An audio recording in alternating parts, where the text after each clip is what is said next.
Une femme peut pleurer, crier et même se rouler par terre après avoir proféré des injures et continuer à proférer des mensonges dangereux. Regardez cet épisode jusqu'au bout et apprenez-en pour ne pas en être victime. Madame Rokhaya, présentez votre situation. Maître Maïmouna, mon mari Baba conteste la paternité de nos jumeaux Ibou et Ismaïla nés il y a 2 ans. Il dit qu'avoir des jumeaux à mon âge, après 12 ans de mariage stérile, est suspect. Il insinue que j'ai eu recours à un donneur de sperme. C'est une accusation grave et blessante. Monsieur Baba, quels sont exactement vos doutes? Maître, laissez-moi vous expliquer notre calvaire. Rokhaya et moi avons tout essayé pendant 12 longues années. Nous avons consulté tous les spécialistes de Dakar, fait des traitements hormonaux douloureux. J'ai dépensé toutes nos économies en examens médicaux, essayé tous les guérisseurs traditionnels. Rien, absolument rien. Ma famille me reprochait d'avoir épousé une femme stérile. Ma famille m'accusait de l'avoir ensorcelée. Et soudainement, à 36 ans, elle tombe enceinte de jumeaux. C'est statistiquement impossible. Statistiquement impossible? Baba, tu parles comme si j'étais une machine. J'ai fait un nouveau traitement hormonal intensif à l'hôpital principal sous la supervision du professeur Faye. Les jumeaux sont un effet secondaire bien documenté de ces traitements. Tu le sais très bien puisque je te l'ai expliqué 100 fois. Expliqué? Rokhaya, tu mens! Tu as commencé ce prétendu traitement en cachette! Pendant des mois, tu partais soi-disant travailler, mais tu allais à l'hôpital en secret. Pourquoi tant de mystère si c'était si innocent? Parce que j'en avais assez. Assez de tes doutes constants. Assez de tes regards accusateurs. Assez d'entendre ta mère dire que tu aurais dû épouser sa nièce fertile. Je voulais réussir toute seule pour te prouver que je n'étais pas maudite. Ma mère? Parlons-en de nos familles. Rokhaya, explique-moi pourquoi tes sœurs m'ont évité pendant toute ta grossesse. Pourquoi ta mère refusait de me regarder dans les yeux? Elle savait quelque chose. Elles étaient gênées à cause de nos années de stérilité. Elles ne savaient pas comment se comporter. Gênée? Ou complice de ton mensonge? Rokhaya, ta sœur Astou m'a dit une phrase étrange. Les enfants de Rokhaya auront de beaux traits fins. Comment pouvait-elle prédire l'apparence physique de nos futurs enfants? Astou dit n'importe quoi. Elle plaisantait. Elle plaisantait? Et pourquoi as-tu catégoriquement refusé que j'assiste aux consultations prénatales? En 12 ans de mariage, j'ai toujours été présent à tous tes rendez-vous médicaux. Soudainement, j'étais interdit? Les consultations étaient très spécialisées. Le protocole médical était strict. Les maris n'étaient pas autorisés. Mensonge! J'ai appelé l'hôpital principal Boyer. Ils m'ont confirmé que les conjoints sont toujours les bienvenus. Dr Fay lui-même a été surpris de ne jamais me voir. Il pensait que j'étais en voyage à l'étranger. D'accord. Je ne voulais pas que tu sois là. J'avais honte de mon corps, de mes cicatrices d'opération, de mes échecs passés. Honte? Rokhaya, nous sommes mariés depuis 14 ans. J'ai vu ton corps 1000 fois. Arrête de mentir et explique-moi pourquoi tu as choisi d'accoucher dans cette clinique privée trop chère. Alors que tu travailles dans le meilleur service de maternité de Dakar? La clinique Mermoz, vous avez de meilleurs équipements pour les grossesses gémellaires à risque. C'était plus sécurisé pour mes bébés. Plus sécurisé? Rokhaya, l'hôpital principal, a le meilleur service de neonatologie de l'Afrique de l'Ouest. Tu le dis toi-même tous les jours. Non! Tu as choisi cette clinique parce que le Dr Tal est le spécialiste numéro 1 des procréations assistées au Sénégal. Il pratique l'insémination artificielle avec donneur anonyme. Et alors? Il suit aussi les grossesses naturelles. Baba, tu deviens complètement paranoïaque. Tu vois des complots partout. Paranoïaque? Regarde nos fils, Rokhaya. Regarde-les bien. Ibou et Ismaïla ont les cheveux fins et soyeux. Les traits fins et délicats, la peau très claire, les yeux en amande. Nous deux, nous sommes grands, costauds, avec des traits marqués. D'où viennent ces caractéristiques physiques? La génétique est complexe.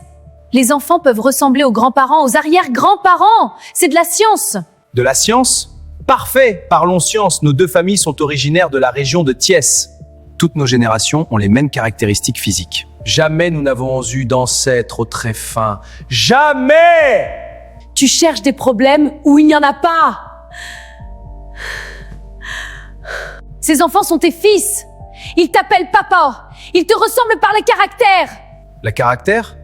Rokhaya Ibou a 2 ans et il parle déjà 3 langues. Dans nos familles, personne n'a jamais été précoce en langue. Ismaïla dessine comme un petit génie.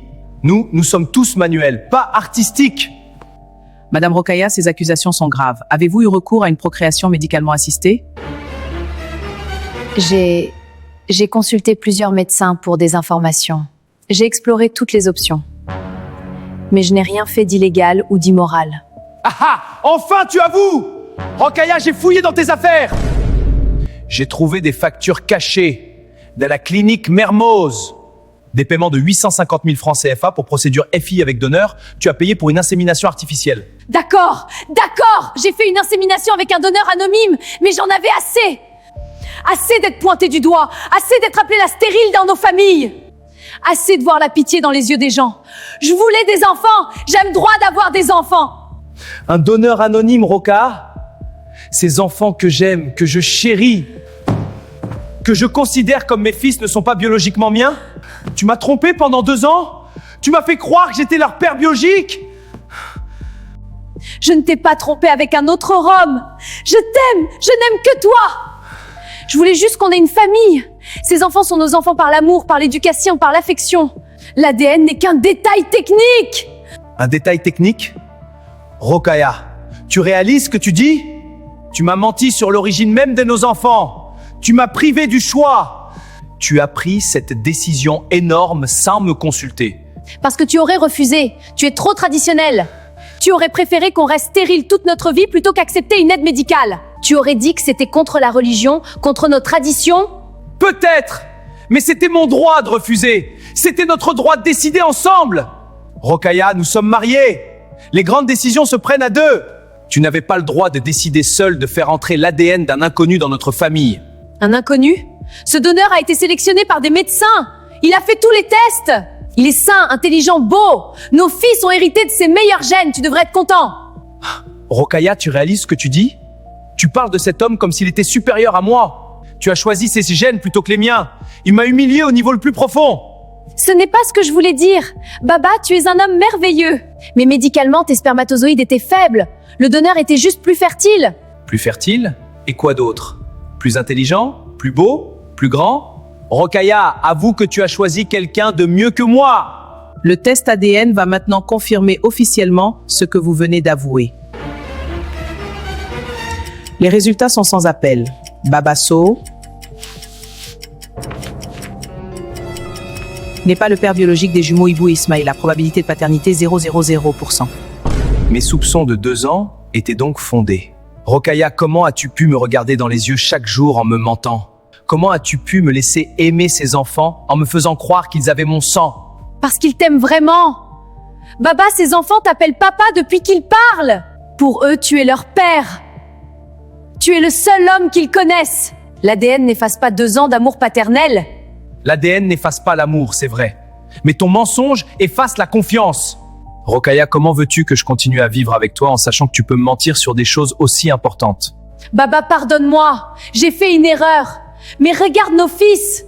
Ils ont besoin de leur père. Tu ne peux pas les abandonner pour mes erreurs. Les abandonner? Rokhaya, c'est le dilemme.